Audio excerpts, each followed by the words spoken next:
Welcome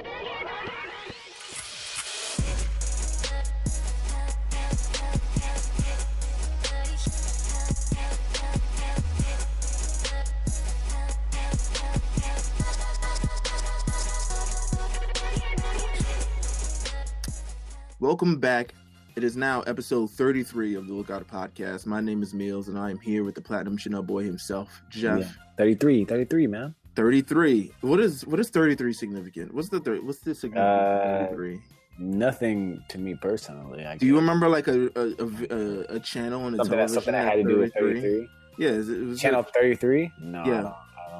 I I don't watch TV, is what Jeff says right now. Like, it's not that. Nah, man, I don't really have anything. 33 used to be Nickelodeon. 33. Oh, what, for you? Yeah, 33. I really can't. I can't. No, I mean, I can't recall something like that, dude. I wish I could. Yeah, like if I could recall my, what channel 33 was when I was. Oh my god. Route, man, I would, but I don't know how you can do that. It's crazy. Oh, I've been having. But you've been in New York your whole life, right? OD, yeah. Yeah, bro. I've had a bunch of different channels. Yeah. Well, what's the journey? What would you say? Damn. All right. So,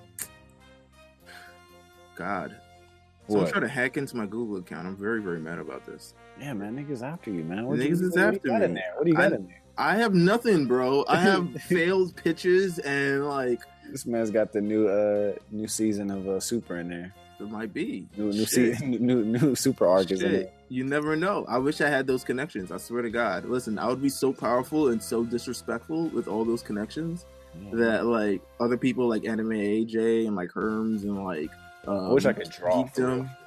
Really? I used to be able to draw. Like I'm into the point where like I can make money off of it. Like ooh, not just like creative. Like I'm good at this. Like no, I'm really good at this. A lot of graphic artists. Graphic artists is my new wave on Twitter and Instagram now.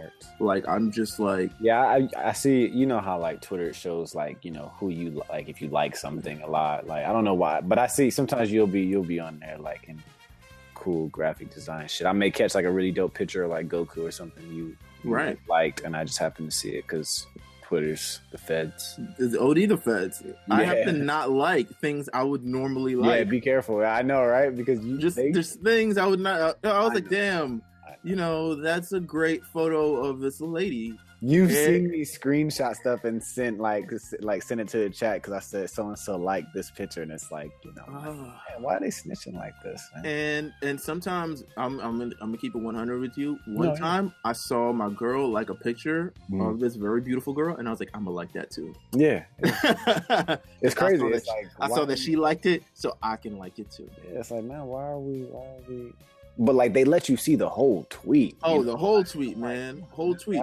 Sometimes they show you a response to something that someone else typed that has nothing to do with you. Isn't that random? I don't understand. There's this person I don't follow, but I see so many of their tweets. It's like I fucking follow them. It's crazy. I can't stand that shit, bro. I don't know how to. Apparently, there's a way you can mute stuff like that, but it's like a long ass code or something. I'm not with it. Oh well. Yeah. Anyway, this is the Lookout. Yeah. Your certified Dragon Ball podcast. This is episode 33. This is a real fun special episode that we got going on here. Good time. I feel like last week was definitely our like 1 year anniversary of us doing the show, but I feel like this is like our year anniversary special. You know what I'm saying? Right. Like this is the episode. Like last week we had to get some work out of the way. We had to talk about some time travel and some evil guys and everything in between. But this is the fun show.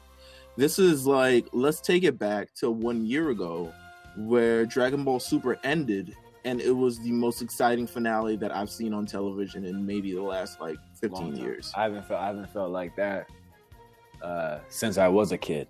I haven't felt so fulfilled and vindicated. When you're an adult, you watch like adult shows that have season finales that may make you feel a certain type of way. But if they even get a season finale, Yeah, but this just feels different. Like, oh my God. It was so our entire basis of the show this week, we will be covering the 1-year anniversary of the end of the Tournament of Power. And we're just going to cover the Tournament of Power in its entirety because it's something that definitely kicked off this podcast. It's special in our heart because it's really the first arc that we kind of covered. Right. It is the first arc that we covered. It is the first arc that's just like, it's probably the most popular and the most important arc in Dragon Ball history in a long ass time. It changed the franchise. It really did. Definitely. It really did. As much as people complain about it, it really changed it. Bro, this period of Super, I honestly think took Super out of that realm of, is this GT? Is this another GT? Like, you know, like it took it to a new level of, they're dead ass serious. This is going to continue to be good. You know, they put, there's money into it. This is also the first time you really see how much, you know, they started putting it into it. You know what I mean? They started really putting the attention and the time into it, just from an animation standpoint. This is amazing, man. So we're gonna get to that. Our first bit of news this week is just our really only bit of Dragon Ball news this week, and it's a continuation of last week, our big exciting news where we went over that. Damn, Dragon Ball Super is coming back in July. Yeah. Toei Animation contacted, or maybe IGN.com. Is it IGN? Is it ING? Like I never actually say it out loud, but I guess it's IGN. What, ING? IGN? It's IGN. Yeah. IGN. Okay. You know, I'm a person who's like, if it's a word, I'm pronouncing. No, it. Yeah, I hear you. They said that, listen, the rumors are not true, and Dragon Ball Super is not in production. Mm-hmm. So the only question I have for yourself and myself, are they big lying? Like, or you feel like they're lying? You feel like it's just like it definitely is, and it's like they just don't want people to know right now? I mean, it's March. It's the end of March. The manga's out now, and it's pretty solid. I feel like they're lying. I feel like they're lying as well. Yeah, I think it's in animation. I think it's definitely in production. I mean, now it may not be coming in, you know, the time frame. Maybe July is not the month, but like, there's no way it's not in production. You know what I mean? Like, right. Even if we're wrong on the date, even if we're wrong on the month, I just feel like it's definitely in production. I mean, yeah, it may be, you know, Japanese. You know, there's probably no, you know, they probably don't have any dubbed on anything. I haven't got the English voice actor. Yeah, it's probably super early, maybe, but come on now, they're definitely in production. They should be in production, quite honestly. I mean, the manga's out. The manga's in full force right now. A lot of different sources have stated that, yes, it is in production. And they've gone out the bold sort of way. It's like, from what they said, it's like, okay, it may change. It may not be concrete July. But one thing for sure is that they're working on new episodes. Yeah. That is it only makes sense. And that the new episodes will feature the same, you know, artists that designed the Dragon Ball Broly movie. Yeah. They're all in. They're all in. So I do think they're lying. I do think that they want to sort of reveal it on their own and have it be this kind of reveal on their own, because I think they should. I hope that they can figure this whole thing out about premiering it. Like, I can like if one of the reasons they're not willing to kind of like come all the way out with it is because they're trying to figure out a way to give it to everyone at once. I hope. I doubt that. I doubt that so much. I know, but I'm just saying that would be amazing. I'm not saying even not even from a dubbed sub standpoint. Even if everybody gets subbed, you know, at the same time on this app because of this deal or whatever. You know what I mean? Like, that'd be nice, but I think the culture now, especially regarding anime, subbed and even just the regular raw version of Japanese has become much more widely accepted. Even across the world, and English viewers and things like that. Like, I think it's become more widely accepted, and I feel like the people who make subs should make a lot more money than they do, but you know, it is what it is. But I feel like it's more widely accepted, and I feel like it once the English comes out, it kind of gives it a second life. Like, for instance, the Dragon Ball Super Broly movie. Now, we both watched it subbed. Our first official viewing is subbed. So when we watched it again in English, it kind of gave it this new life, and it kind of gave it this new, dimension, and it also gave you a new type of appreciation for this entire movie. Sure, definitely. So I think the worldwide release, I would love the worldwide release. Unfortunately, though, the English dub is still so far back. I mean, it's over a year since Dragon Ball Super, its first iteration has ended, the Tournament of Power, and in the United States, we're still in the Tournament of Power. We're probably in like the first quarter of it is maybe over. Mm-hmm. We haven't yet reached the Ultra Instinct part. That should be coming in about like 5-6 weeks. And it's just, and the thing is that this entire arc, and now we're swinging back into the importance of the Tournament of Power. This entire arc is so important. I really do feel like if they gave it a primetime slot, the American audience, they could make so much more money off of Dragon Ball Z. Like, instead of Saturday at 11. You know what, man? And I think that's kind of like that thing with, because I would watch it. You say it's like, Monday at 7:00. I'm like, okay, I'm there. I'm fucking. Yeah, but bro, it's that Adult Swim, Cartoon Network stigma is still like, because of the channel it's on. Mm-hmm. Not saying that, like, obviously, Cartoon Network probably still does plenty of money, and I'm sure they do fine, but like, when you have a network like that, nothing is technically promoted more than the other. You know what I mean? It's just like, hey, we play the new episodes. The commercials are going to be the same for there's no real, hey, be on Cartoon Network at this time to watch this. It's like, oh, you watch Super? Yeah, I watched it on Adult Swim. Right. Everybody knows where to see it. You know what I mean? I remember, as far as like when it was running, when Super was running, obviously on Crunchyroll, it would be updated at like 10 a.m. on Sunday or something. You know what I mean? I'd be like, all right, time to watch. But now, I mean, the culture around this entire, I mean, the Tournament of Power arc, it is probably the most significant arc that we've had in quite some time. And I'd say it's probably, in terms of significance from a culture standpoint, I would probably say it's up there with Frieza and like the androids, and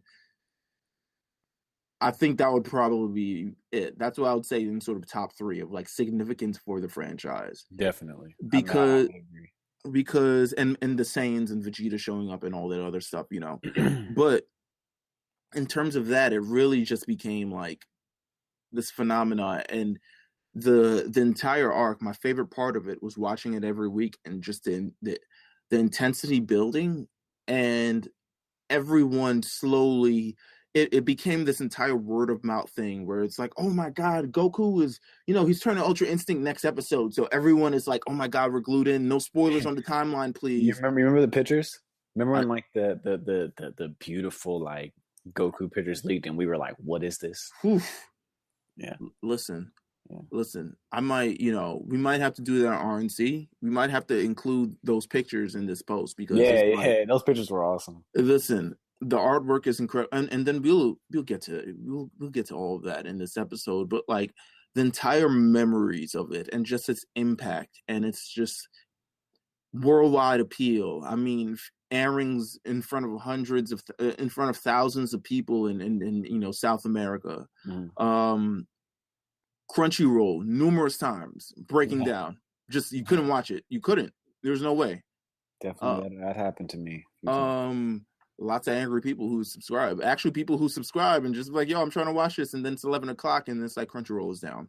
Mm-hmm. And that's trending. It's trending now that Crunchyroll is down. That's really the impact of Dragon Ball.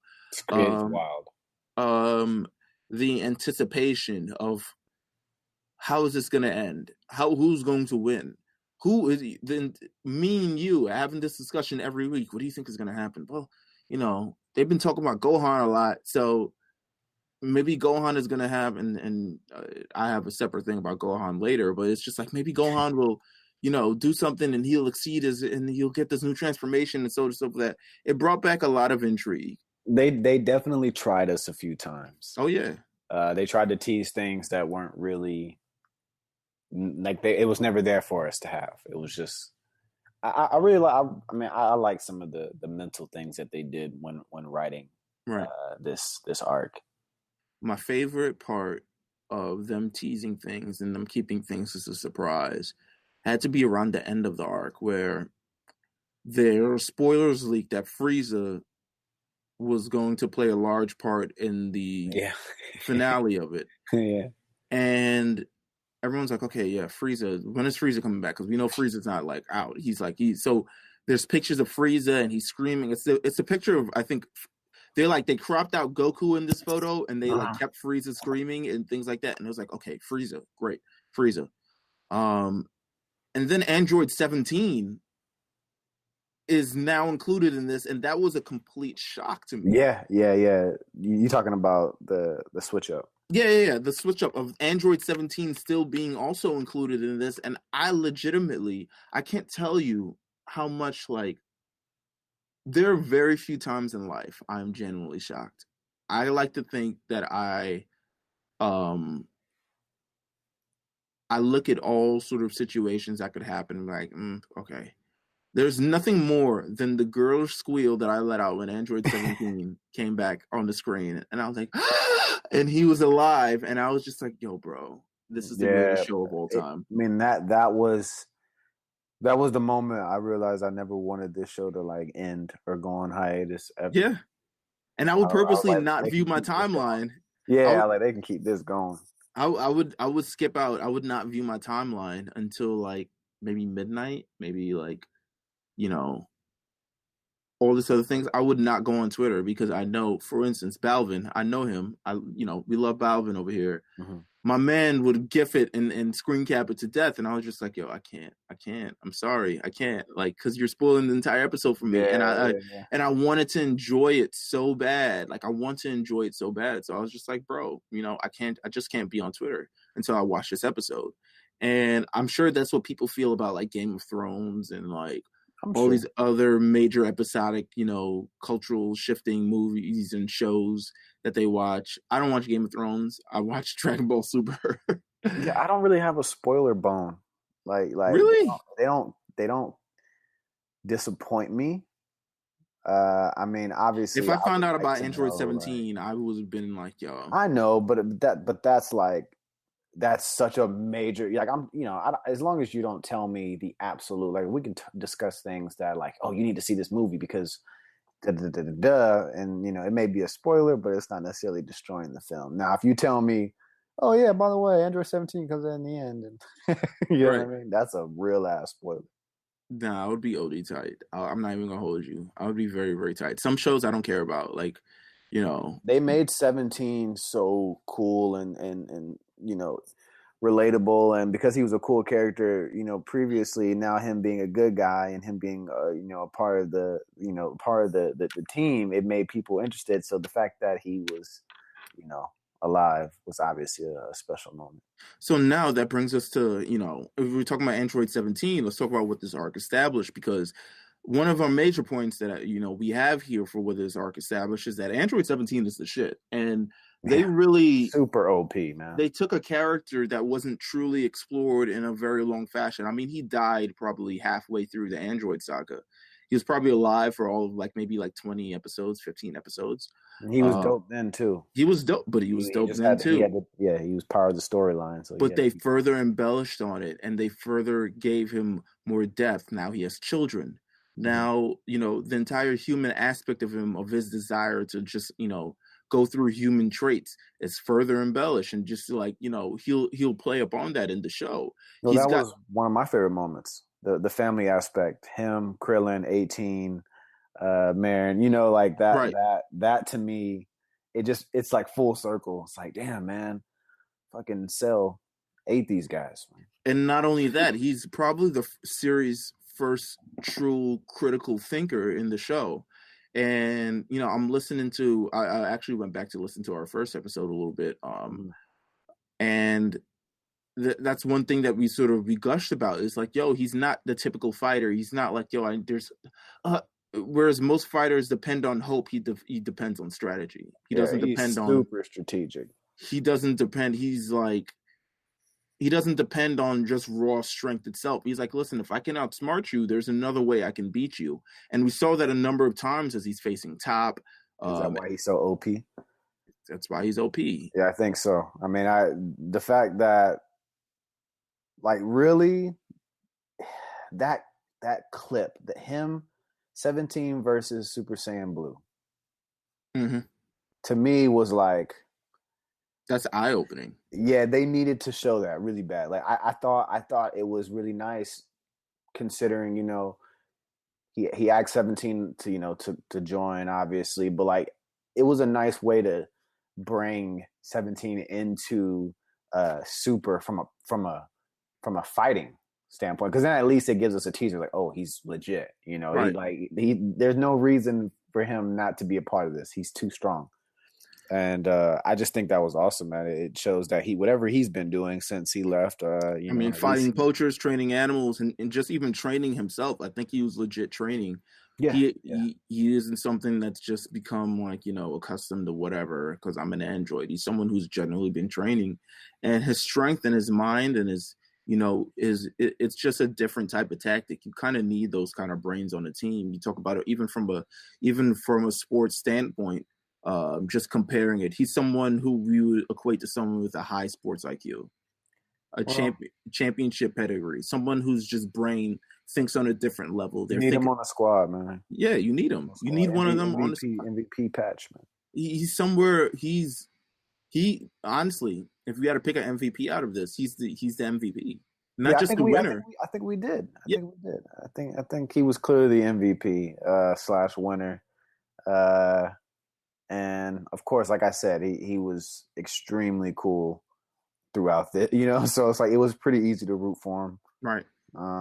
And I'm excited to see his development going forward too. I mean, actually, if they choose to do so, I would see it as a very interesting way. I think he'll be a part of the future, man. It just he seems that they've cored so many things. I like how they reformatted the Z Fighters slowly and quietly. You know what I mean?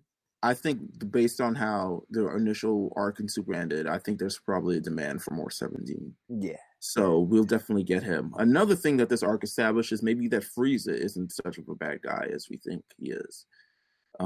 Maybe. Frieza becomes a likable character.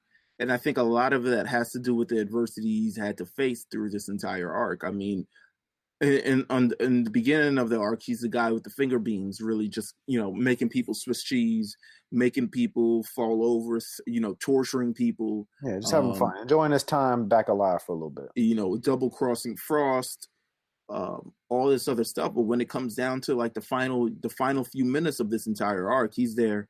You know, he's facing Dispo, and he's just like he's getting dragged by his tail through like rocks, or he's getting like the holy shit being out of him by Top. God of Destruction Top. God of Destruction Top.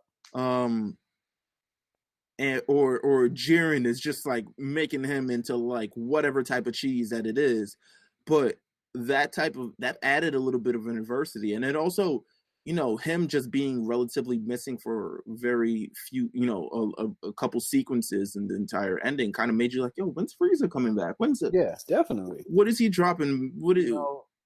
Man, this arc was so important for Frieza. Just from a standpoint of taking the crown back.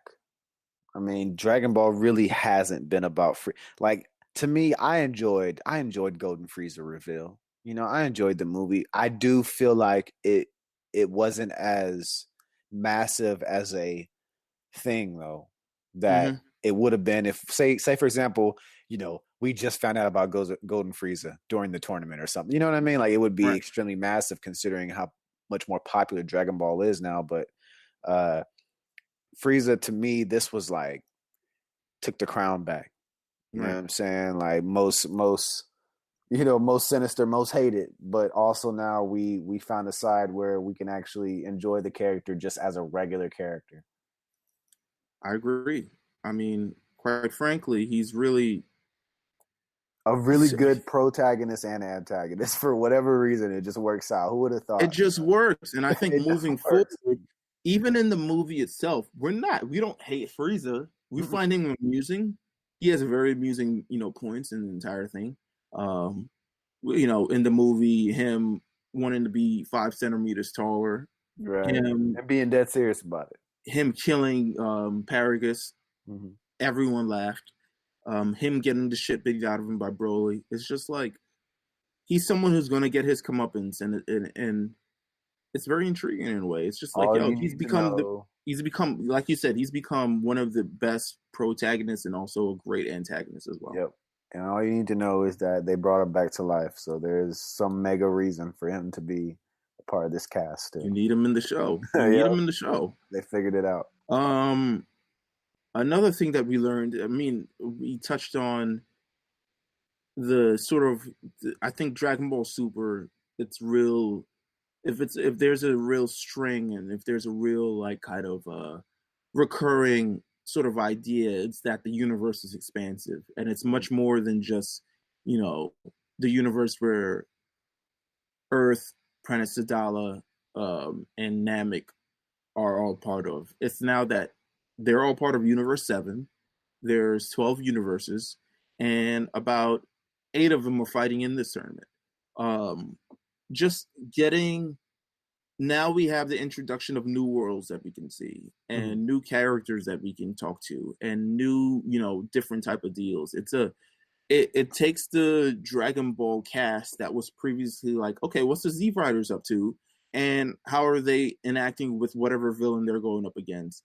To now, like, we have so many different characters that it can become such a flexible series. Yeah. And we can really just, we can go beyond. We can do an arc where it's the Universe 2 arc, and I'd be like, okay, we're with it. Now we're watching, Ribrianne and how they, occupy their world, or we can get a Universe 11 arc and, figure out how they do that. Like, it's so expansive. It's such a great idea. It's such a great idea. And I know it must have been crazy trying to establish 80 characters at once. And we didn't get a lot of them, to be honest with you, which I'm perfectly fine with. I didn't mind. When we spoke about this, prior, but like, as far as all the new characters, it just helps it helps the show overall because it lets us as the viewers kind of pick who we want to see again. I mean, it's kind of easy to tell.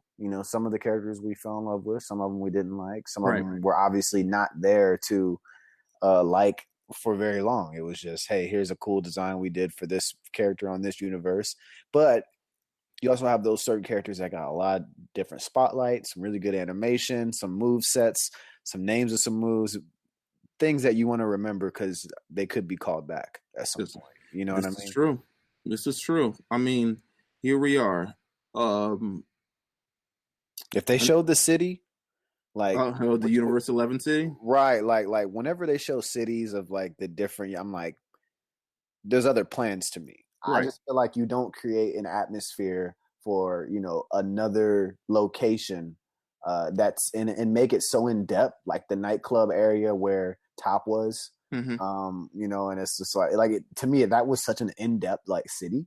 You know what I mean? Like, you just don't make that for 2 episodes or 1 episode. You know what I mean? Right. And then, even touching on it, all the God of Destructions, all of the, Supreme Kais, all of the angels. It's just, now you get a whole bunch of characters. Grand Zeno, his apprentice, the Grand Priest, all these other type of different things. Like, it's just, it's an entirely big universe now. It's much more. Angels, right. And God of Destructions is really a whole nother episode because we really don't know what that is yet. Like, we've only got little spills and stuff about what's really the main course of this Angel God Destruction thing and how it works and how they're linked. But I feel like there's definitely a bigger story, and I feel like that's probably like the massive super story. I hope it is. I hope so too, because now I mean, it's a massive arc. You know what I mean? I think with these new characters involved, we may not have to depend on, Tim, when's Gohan gonna come back and do his thing? It's like, maybe Gohan is now. Is Gohan going to? Yeah, like that's the question now. Yeah, like, is Gohan even necessary? You have. I saw there's some things you want to say about Gohan too later, so that's okay. Our next point is power levels don't really matter much anymore, which is fantastic. Yeah. It's kind of skill, it's kind of abilities. A lot of different abilities were introduced in this Tournament of Power. They had to do this. They had to do this. This is the best way to keep some of these quote unquote weaker fighters or weaker guys from the show who really don't have any, they don't have a role. They don't really have a role. I mean, if you're not as strong as Goku, it's like, you don't have a role.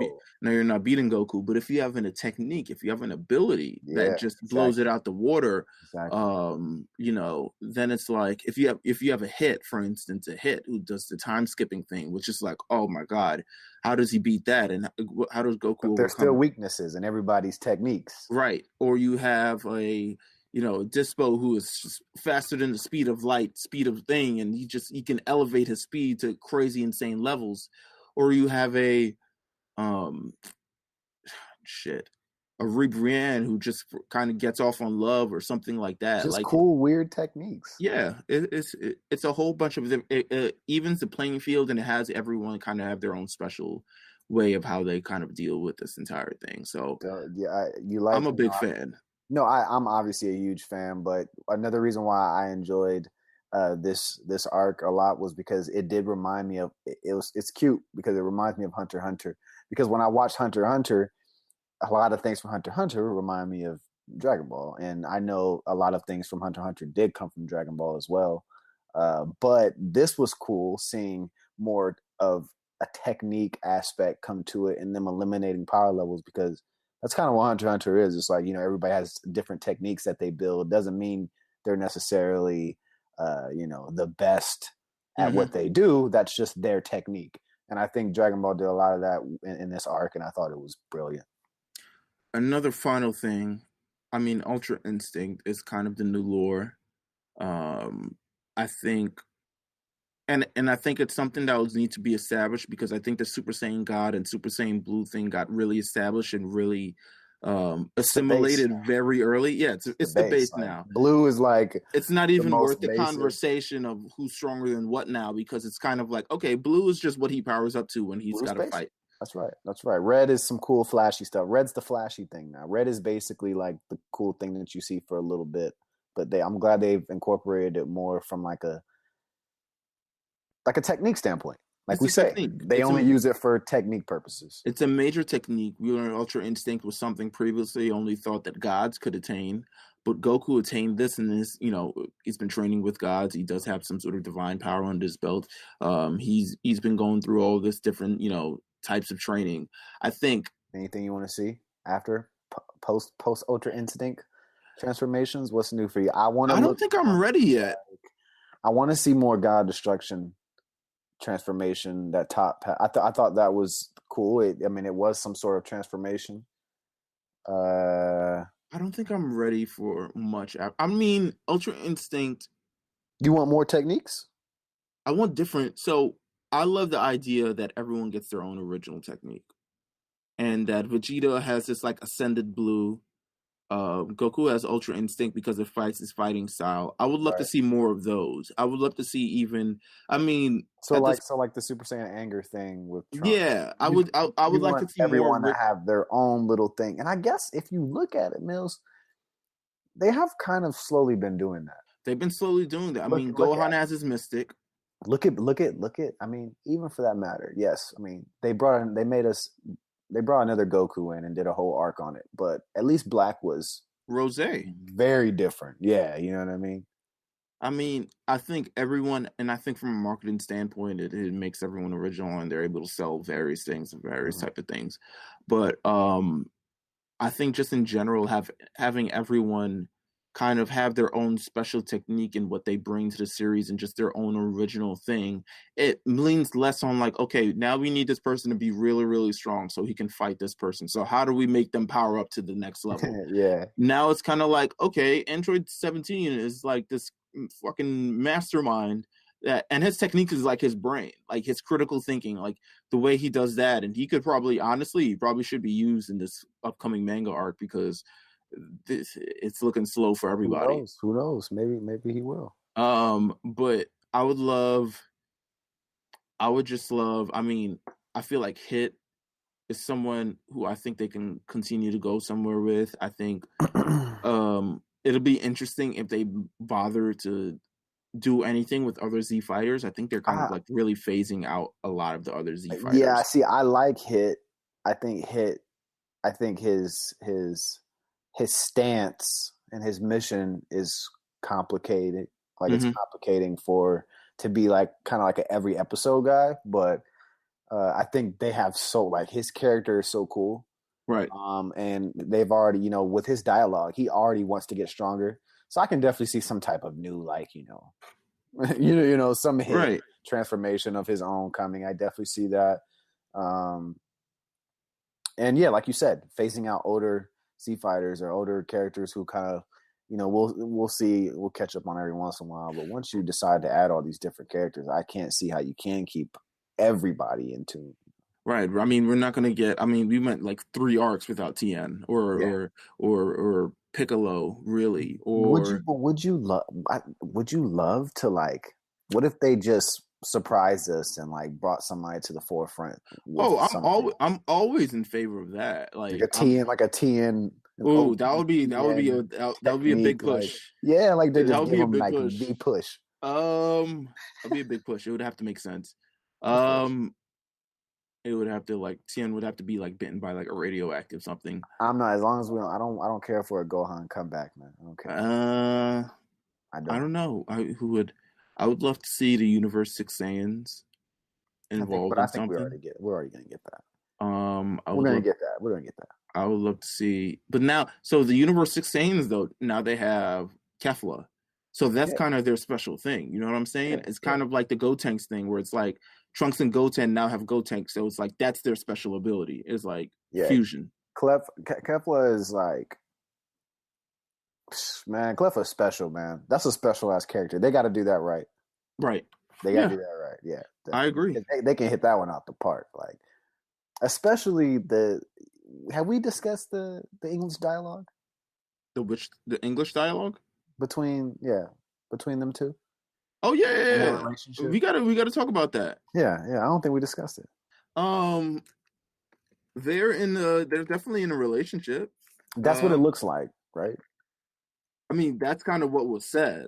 Uh, it was, and for someone who's watched the show, I watch the show live every Saturday. Mm-hmm. Um, You it had to was. double take, you double back. You was like, I oh, didn't double take. It's just no, it's cool. I think it's awesome. let's see. I'm trying to find the exact wording because it was definitely said. It was like she said something along the lines of like, It's I my could never leave girlfriend or you. something, Yeah, or she was like, I could never leave you. You thought I would be with this guy. It was something like that. It was, let's go all the way with it. yeah, it's two women. It's two powerful women. I think that's dope. That's dope. Let's go all the way with it. We don't get enough of that. Let's No, we let's don't. go all the way with it. I think it helps program society in a way where we don't really look down on that, especially if Hell it's yeah, it's normal incorporated. to where it's just normal. It's like, oh yeah, Yeah, like relationships. That's how it is. Let us see. I remember. I think the first time I saw, what? It wasn't the first time I've seen gay characters on anime, but I do remember like Sailor Uranus and Sailor Neptune, and I yeah. No, remember it's those. definitely not the first time I've seen gay characters, but I remember like, have you ever watched? You watched the anime for Pokemon yeah, where they had Harley I know. from Yeah, the Battle Frontier, and the man was That- flaming. you He was flaming. He he was was he was there at his belly out and everything, man. He was there. definitely 100%, 100%. So it's just let's It's add it. cool. It's all good. It's a nice little touch. Yeah, Let's get it. Let's talk about the manga for a second because yeah. in the initial 5 episodes of the show, and if you listen to the 5 episodes, thank you to you, and make sure you can run it back. Quite honestly, because when Dragon Ball Super ends in the United States, like I think it's just a great base to sort of look back on.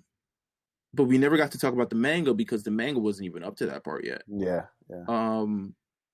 But the manga chapters, I love how it's kind of its own original thing.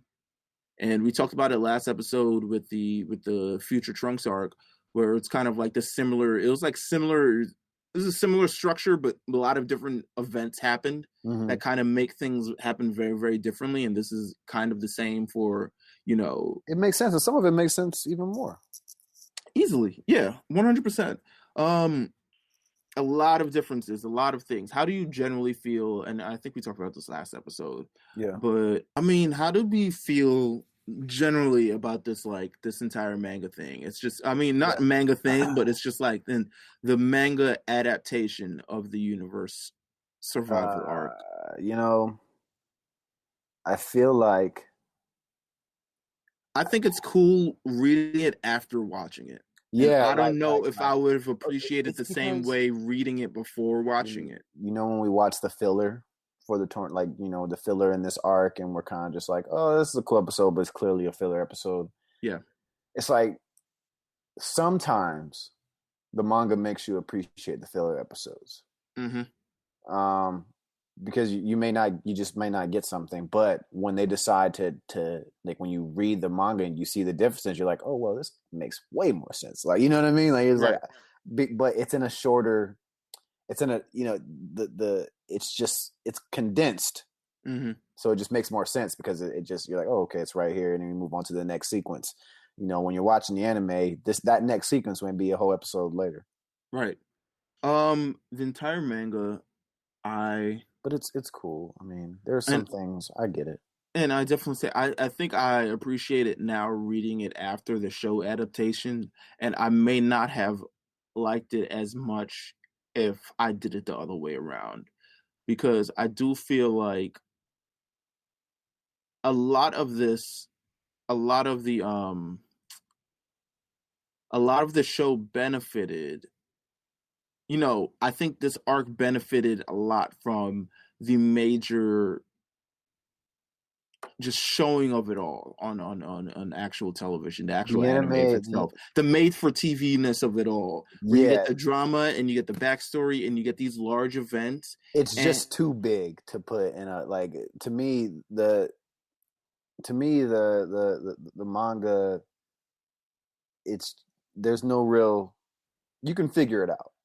You can figure it out. You can read it and kind of know what's going on. But you don't get the same well, you get a little bit of anticipation, but you don't get the same feelings that you get when you watch the anime. Anticipation is not the same. Right. I don't think so, personally. I think for me, it's like you kind of already know what you're... And whether you see it or not, like if you read this without seeing the anime, you would still kind of get an idea of what's about to happen. I feel like, personally. I agree.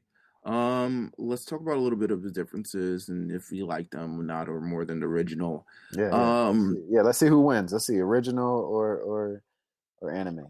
So instead of the 3-on-3 battle that Universe 9 and Universe 7 had in the sort of beginning episodes, we get a battle between all of the God of Destructions in this like battle royal of God of Destructions that Zeno requests. Which one? I mean, I am going with manga adaptation. I'm definitely going with the manga in this one because you really don't get the God of Destructions in any type of fighting combat. 100%. A lot of the time, and to see them all go after Beerus because Beerus, that would have been awesome to see. And Beerus kind of hold his own too. Beerus is not. He's no punk. He's no pushover. The man he's nimble. He's like, listen, I've been sleeping for 30 years, but you can still catch these hands. Don't get me wrong. And I just like that adaptation a little bit more better. I thought the 3-on-3 battle kind of dragged out a little bit far too long. And the trio of destruction, or the danger trio, or however we call it. Yeah. Not the best, man. Not the best way to showcase it, but I learned too much about those guys than I needed to. Yeah. But, we got Goku versus Top. I think they'll both happen in both adaptations, except in the manga one, Top wins. In the anime one, it kind of leads to a draw. Either way, both guys are just like, I want to fight you again. I don't really mind. I mean, either one is really fun with me. I guess I'll go with the anime adaptation. But, Yeah, I understand. It's not... In this one, Gohan originally not recruited for this tournament because I feel like Beerus thought... I like this. And Beers thought like, yo, can we really count on him because he's type whack? To be Beer's honest me. with you, Yeah, Beer's me. he's type whack. He doesn't seem like he's a fighter anymore. He hasn't really fought in the rest of the tournaments. Last time I saw him, he had holes all through him because Frieza nearly killed him. Are we sure we can depend on him? And I'm not mad at that. Yeah, I thought I that's the right. I think that's the right question to ask. Because in the anime, it was like, all right, well, we got to get Gohan on the team, of course. And, he's in the 3-3 battle and et cetera, et cetera. And they're trying to like build Gohan back.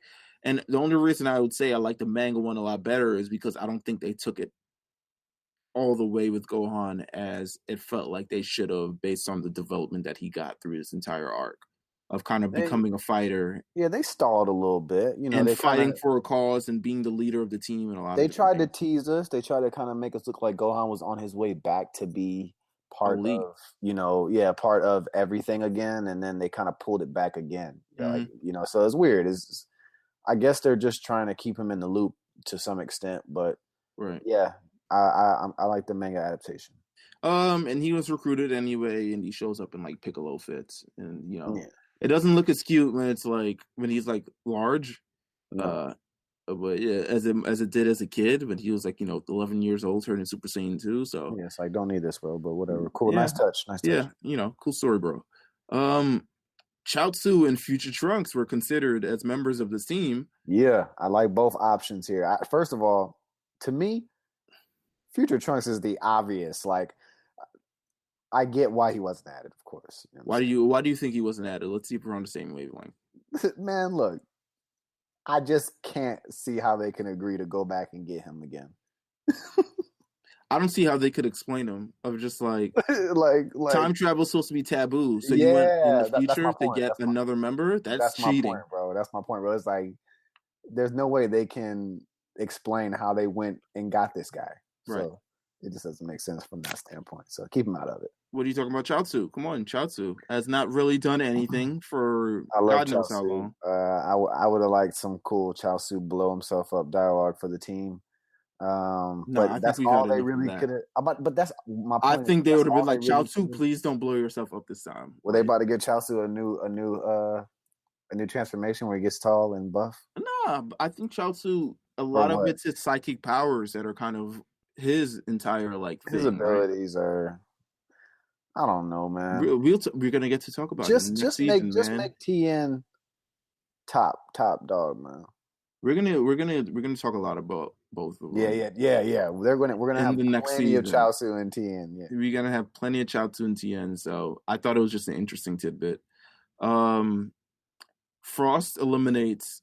I originally had Master Roshi here. That is wrong. He eliminates, but he's going after Master Roshi. He does, I'm about to say he does go after him. Frieza's like, yo, get those 3 ball guys, and because Frieza and Frost are actually working together in sort of unison, and Frost is doing well. Frost is kicking ass in this thing. How do you feel about Frost? He's shown cleaner. He's shown a little bit cleaner in the manga. How do you feel about how Frost is depicted in the anime versus the manga, and do you really care or not? I don't care that much, but I like him in the anime better. He looks a little bit more legit in the manga, but I like the sloppy. He's just a sloppy Frieza in the anime. You know what I mean? Like then you get to build to like maybe he understands that and he's like, yo, maybe I got to take this thing a lot more seriously. Yeah, and becomes this real destructive form of beast and everything. Yeah. Kefla in the anime really only fights Goku. And now in the manga, she's getting into the mix. She's trying to fight Jiren.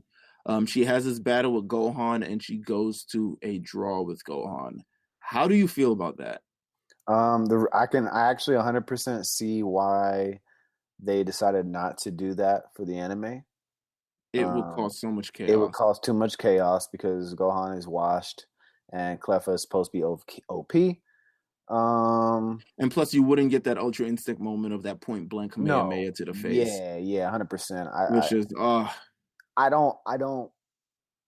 don't mind Kefla drawing with Gohan, considering it's a new thing for both of them, and they don't, but I wouldn't have wanted to see that from an animation standpoint. I would have been like, oh, well, There should be no way that Kefla is drawing with Gohan, though. Yeah. That's kind of how it is. I know. New thing or not, it's just weird. It's just weird. It is. Yeah. Let's see what else happens here. Master Roshi versus Jiren. Master Roshi lasts for a very long time. He actually outlasts a lot of. He's probably, I think he's in the final 5 on the team. He outlasts pretty much everybody, and I think he's only bested by Frieza, Goku, Vegeta, and Android 17. So Roshi, to me, his techniques one of my favorite surprises of this arc to me. Yes. More Roshi, man. Like going forward in this type of light, not like in a creepy, weird light. Yeah. Yeah, I like it. I like it a lot. Yeah. Goku's Ultra Instinct entire story completely different from the anime and in the manga. I think it's introduced very, very late in the manga, and then it's pretty perfected pretty quickly.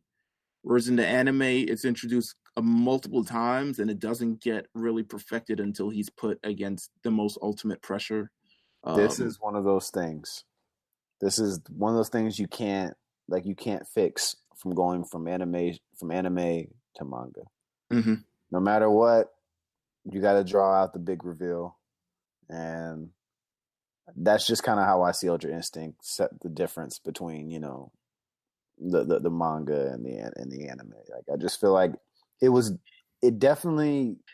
If you saw it from the manga first, I don't think you would have thought much of it. Yeah, I wouldn't have thought much of it. I just wouldn't have. Like there was so many times. I mean, it got teased so many. Like they ran with it, right? In the anime. I mean, we got teasers, we got leaks, we got all types of deals when it came to Ultra Instinct. God, love Ultra Instinct, man. I love Ultra Instinct too. I like the anime, like the in between version of the final more than the final. But you don't like the white hair? You don't like the silver hair? I like it, but I want to see it more. I guess I want to see I want to see Goku go into it and get a better look at it. I don't necessarily care for the glowing white. Right. I want to see it kind of just flow with no real. You know what I mean? Mm-hmm. How do you feel? If you had to talk about probably the best moment related to Ultra Instinct? I mean, there's an initial moment which is just special. It's just the soundtrack hit. Everything was hidden. My favorite thing about Ultra Instinct. The favorite moment, your favorite everything, because I like. Here's the thing. I thought they all came in very special ways. Yeah, I think they built it up great. Also, to me, just the idea of the power itself and what it does and what it makes Goku go under, and just the way that he moves, the way that he fights now. I mean, my favorite thing is just the way Goku, the way they have him move in this state is so majestic and clean. Mm-hmm. It's like he's not even fighting. It's just a clean, it's perfection of a fighting style. I think it's so, I think the first introduction of it where he's kind of moving gracefully and he's evading people easily as hell. Yeah. And it becomes the first oh my God, Jiren is actually going through something for the entire. Yeah. They always got to get that. I remember Gohan Super Saiyan 2 with the Cell Juniors. That's when you first realize you're like, oh, this is something. This is for real. The second time where he's kind of pushed to the limit against Kefla and he's really about to damn, I'm really about to lose to 2 kids. And he comes up and that point blank Kamehameha wave, just running against it, sliding on top of it. Whew. Yeah, oh my God. That was a big moment. I think it's a big super moment. That was it. It was just incredible. I think everyone, to me, I remember that being the first thing that was people would show that on their Instagram the following day of him just kind of he's charging up the Kamehameha. He slides on their beam, shows up point blank to the face and blows them into oblivion. And you get angles upon angles and upon angles. And it was crazy. And then the final moment when he perfected it, he's kind of the ground beneath him is starting to break because Jiren is like shooting it from above, and he's trying to block it as much as he can. Yeah. But the ground beneath him is sort of breaking up, and if it does, he's going to fall. So it's kind of like this thing. It's like, oh my god, will he fall? Will he fall? How is he going to do this? But the way Goku was handling it though, like it's so intense because his body was kind of legitimately like shaking and convulsing. Not convulsing, maybe that's a little bit too much, but shaking. And it was like, is he going to do it? The spectators, Whis and Beerus in the crowd, it's like, yo, is he going to do this? Is he going to fall? Is he going to think? And then it's just like this explosion of power. Yeah. And it's incredible. And even when he loses the power and how that's explained and how that's visually and violently shown.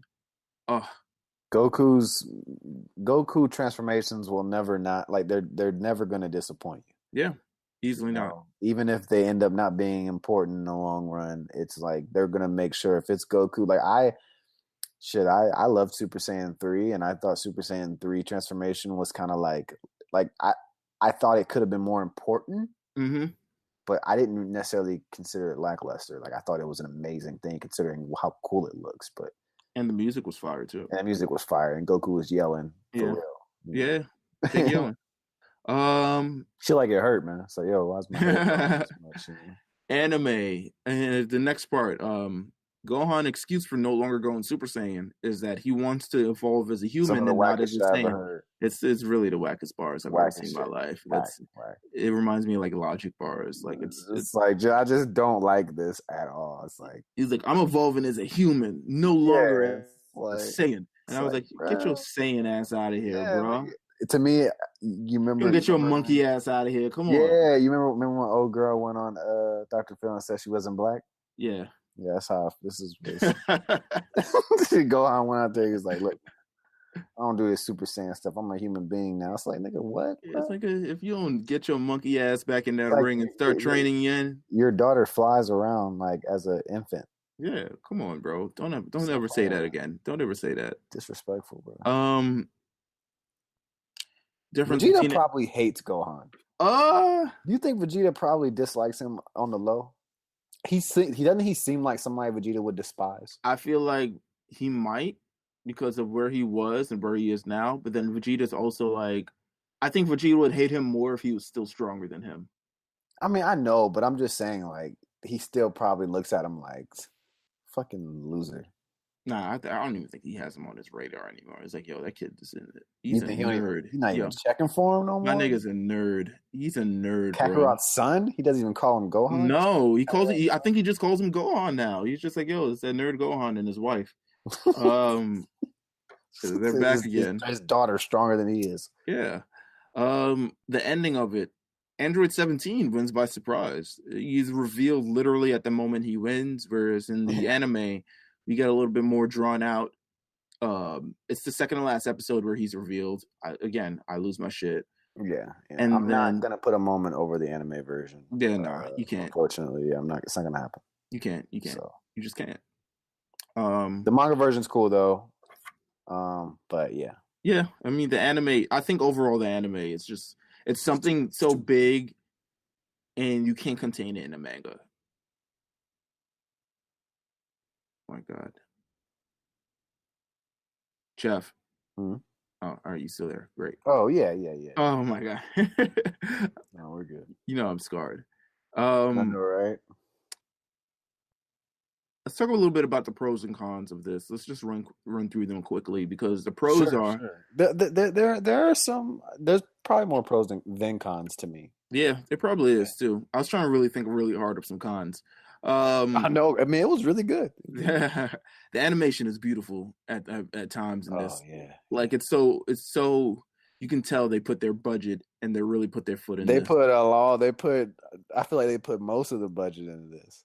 And the choreography at times. I mean, there's so much. I think a lot of the things with Android 17. I think that initial fight between, not the initial fight, but when it's like finally we're down to Universe 7 and Universe 11, and Goku and Vegeta are like, we're taking Jiren. I don't know what y'all niggas are doing, but this is what we're doing, and we get that sequence. I love it where Goku uses the Destructo disc to cut the rocks from under Jiren, and he almost catches him. Yeah. And he's like, haha, got you. And it's like the one time that Goku's almost outsmarted someone.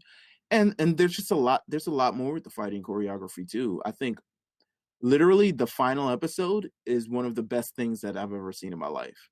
The final episode is one of the greatest Dragon Ball episodes ever. Period. Yeah. Ever. Period. It's got to be. Yeah. I feel like up there, bro. It might be up there. It's up there with Father Son Kamehameha. You know that episode where Cell dies. Most episodes where villains get Majin defeated. Vegeta. Yeah, it's up there with. If we did a ranking of all these episodes, to me, it's up there with. Remember that episode where Vegeta was dying on Namek and he was like crying and shit? Yeah, and that's a great episode. That's a great episode. Yeah, Vegeta blowing himself up, another great episode. That's what I said. That's a great episode. It's like it's up there. I mean, it's tough, and it's saying it's up there. It's tough for me to get it. Like it's tough. It's almost one. Like I don't know if there's a better. It's almost one. That's what I'm saying. I have to go through. I have to really go through because to me, I don't think there's an episode. Cell games is really difficult. Like there's a lot of great things that happen in Cell games, like a beautiful moments. But like I don't want to let the nostalgia overpower. You know what I'm saying? This decision.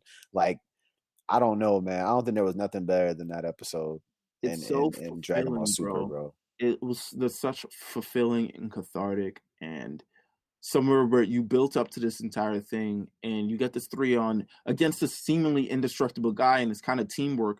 It's Goku and Frieza having the team together, which is insane in itself.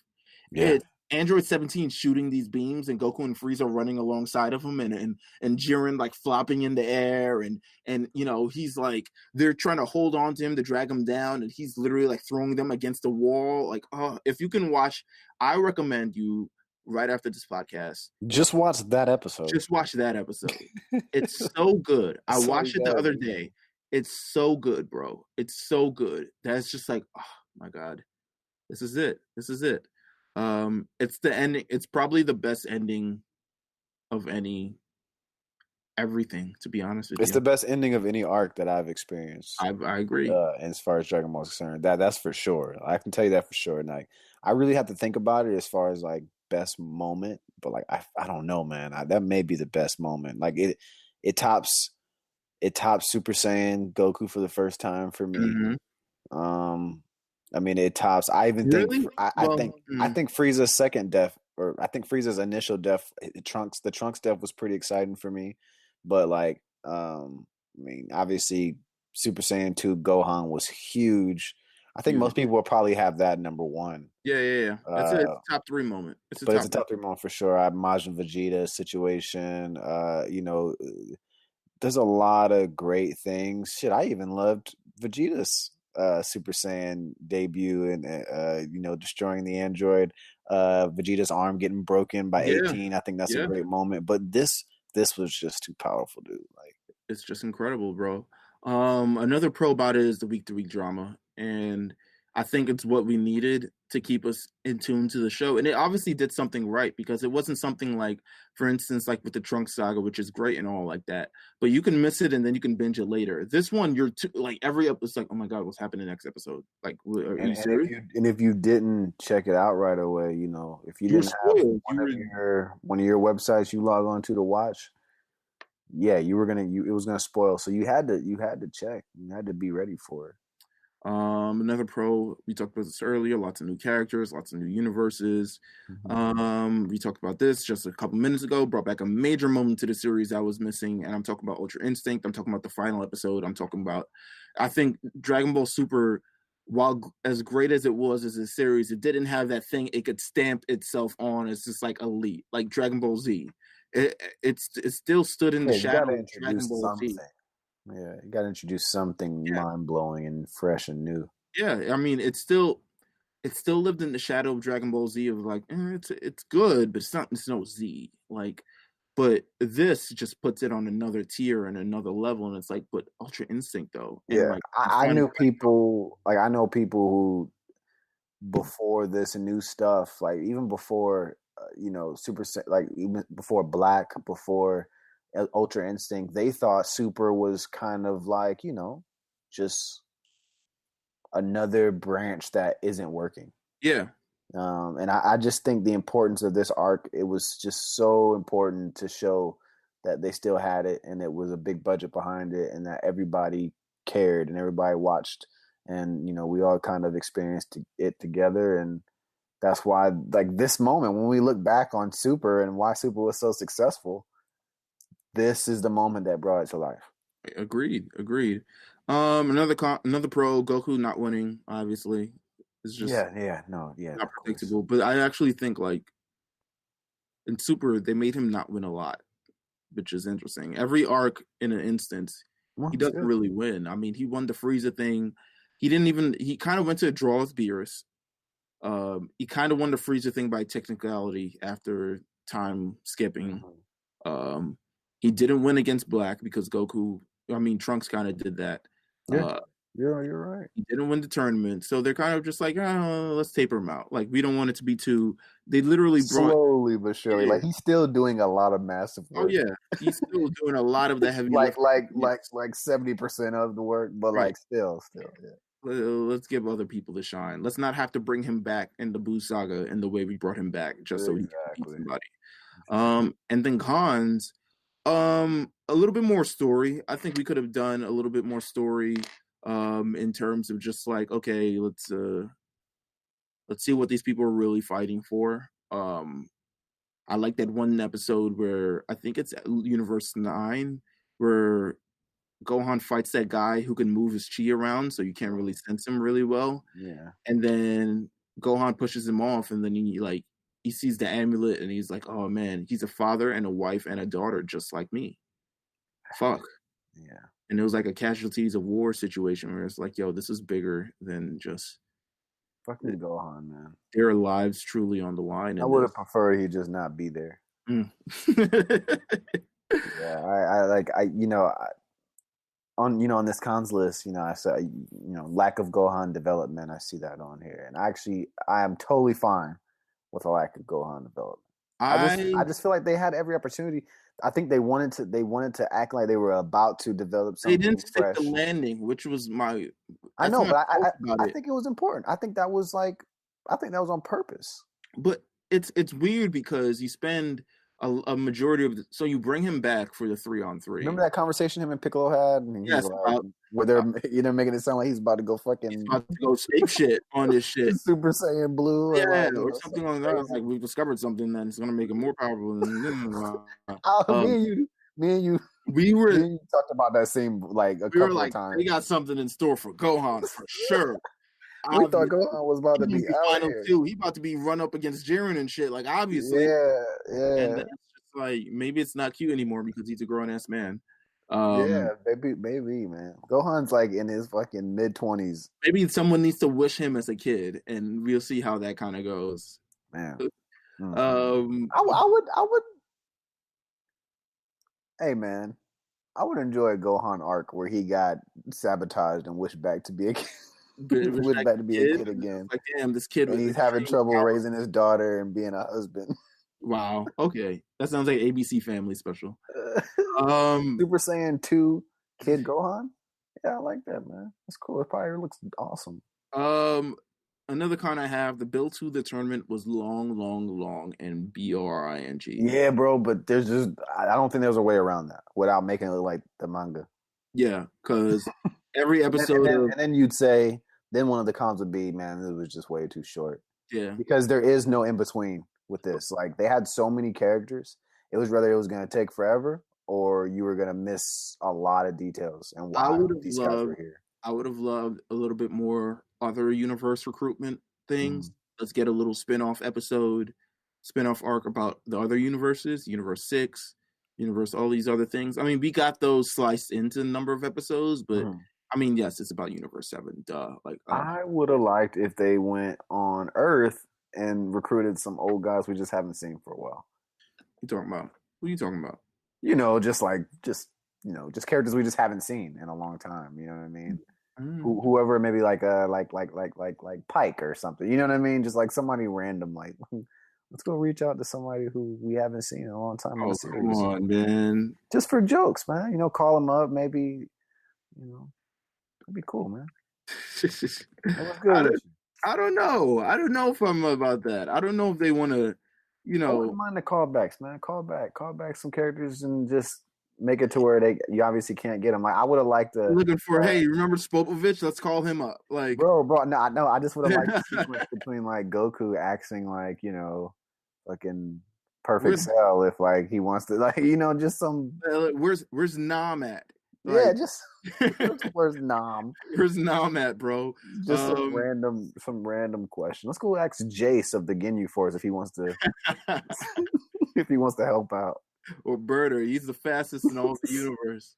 My man is the strongest and the fastest.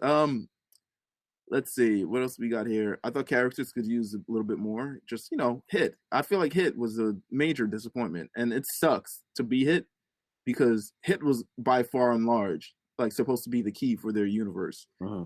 And then they switch it. It was like, but the Saiyans. This show's really about Saiyans, though. I feel like Hit. He's gonna have more in store. I just don't think it's his time yet. Who else did I think from another universe? We obviously feel the same way about the new Saiyans. I mean, of course, we'd want more out of them, but I think we can both agree that they obviously have more in tune ready for them. Yeah, it probably might be just those. I don't know if I want to see more Ribrianne. I actually liked her. I don't think we're gonna get more of her anytime soon. If we do, it's just like a funny comic relief. I think we do get. Yeah. It's a funny thing. It's very, very funny to have her around, and also she's kind of like this very she's a what do we call it? She's satire of anime. Like she embodies satire of anime and girly anime. So I like it. You can get in a few tidbits, and then we're gonna wrap this thing up, man. A few tidbits, just a little internet discovery hour that I kind of really just took from the rewatchables on the Ringer and just kind of thinking it. But so Jiren was supposed to be kind of what Top is, and because they didn't want Top to really be the person to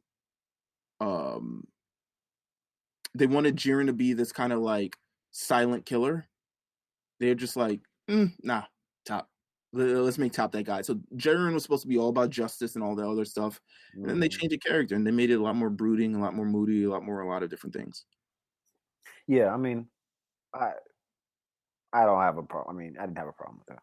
Yeah, me neither. Kalen, Jiren, talking Jiren is cool. Jiren wasn't a complete stupid goof. His voice is weird in the English one. If you hear his voice in the English one, you're gonna be like, that doesn't sound. I know, but that happens to me a lot. Like I'll be listening to I listen to the sub so much, and like I'll listen to the dub, and I'll be like, man, that just sounds freaking weird. Yeah, it does. Belmont is OD Black. Yes, yes, dude. Yo, have you seen Jiren? Come on, bro. It threw me off, bro. He is a black clown, bro. A black clown, 100%. Let's see. And I'm trying to figure out where his voice is from because I've heard that voice before. I should look up his voice actor. Kale and Khalifa were not originally intended to be in this arc, but after I guess someone brought up Broly and his big excitement with Broly, so they kind of just made a Universe 6 Broly. Yeah. I'm kind of glad they were included.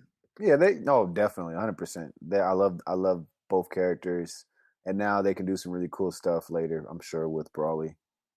Right. I mean, it's good. It's good. It's great, yeah. Let's see. Okay, hold on. I'm trying to see. I'm actually looking up Belmont's voice actor. Because I want to see black man, dude. It's gonna say like fucking.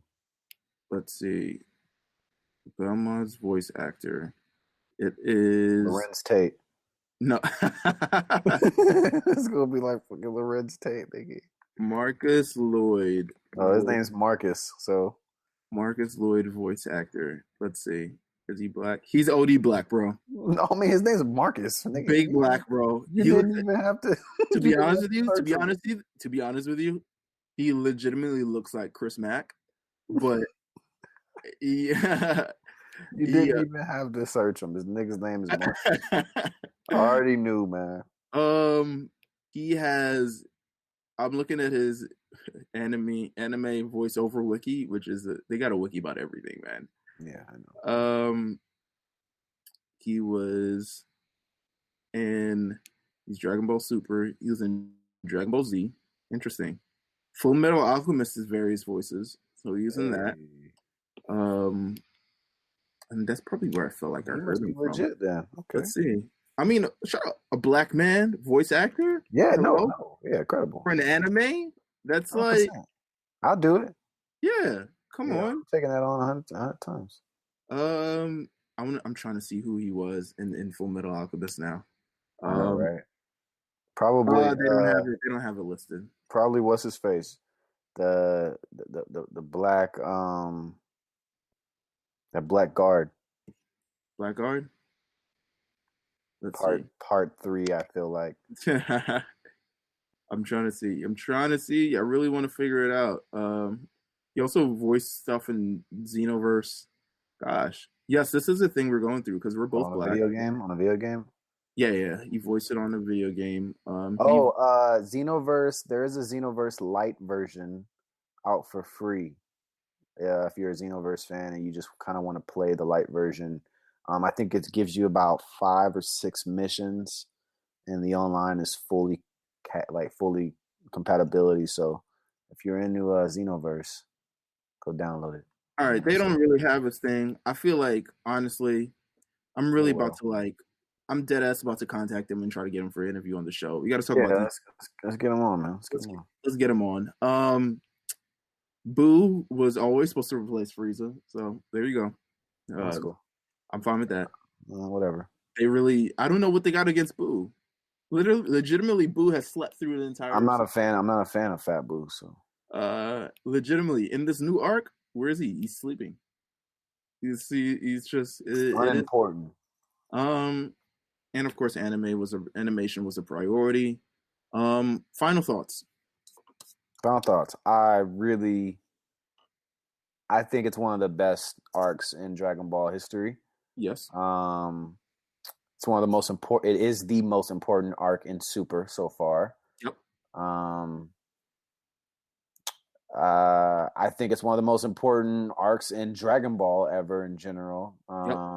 Yep. I really liked it. I thought it was very good. There were times, like I said, obviously filler is filler, and people should be used to that by now, especially if you're a fan of this series.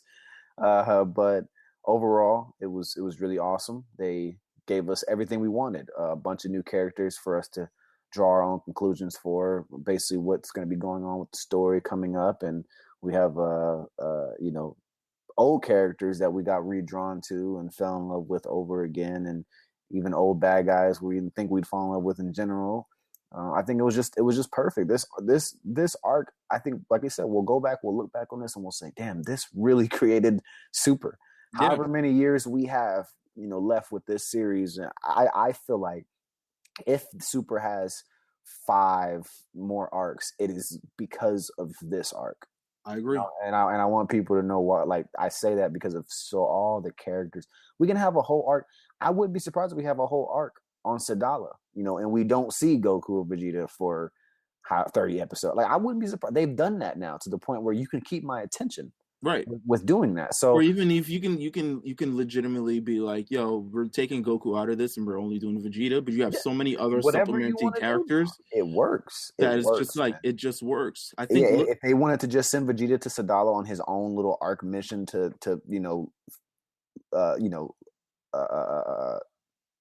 meet these Saiyans and do all the side stuff that they mentioned. Take Trunks maybe. Something cool. If anything, if this series is successful for the next 5 to 10 years, it's going to be because of this. So, I agree. That's my spill on. That's my final thoughts. I thought it was awesome. I'm looking forward to more, of course. And the Broly movie was so good, so they're obviously headed in the right direction still. So, yeah. Looking back at it a year later, legitimately 365 days around the sun. I just think it still holds up. It's still strong. It still gives you that moment. It doesn't do the thing. It doesn't have that moment where it's like you're second guessing it now. Mm-hmm. Like you're just like, but they could have done this better. And this is it. I mean, yes, there are things that they could have 100% done better. We went over in the cons, but I overall think that when you talk about an arc from the beginning to end, the action that you want out of it, and then just a fulfilling sort of story, the main characters getting their motivation and it sort of following through, new characters and maybe even old characters that weren't given the right amount of just due. And I'm talking Android 17. I'm talking about even Android 18.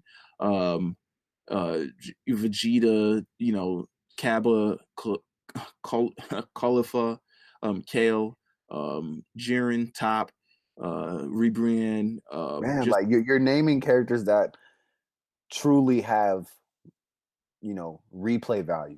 Yeah. Sometimes they introduce characters and they don't. You can just tell. You're just like, oh, this is just for now. I don't really care if I see any more of this. Pui Pui? No, we're not gonna see Pui Pui again. Pui Pui? No. Pui Pui. That's hard to say. Pui Pui. But no, we're not seeing them again. But this, yes, of course. Dabura, no, probably never again. They probably could have. What if they had decided we got to recruit Dabura? Recruiting Dabura would have been fire. I'm all for Dabura because Dabura is actually a very cool character. It's just he's not as OP as you want him to be. Right. Okay. All right. To me. I guess it doesn't matter though. Power levels are gone. His actual moveset and techniques would probably work pretty good. Interesting. You'd have to see. But still, it ain't happening. No. He's big dead. He's big dead. He's big dead.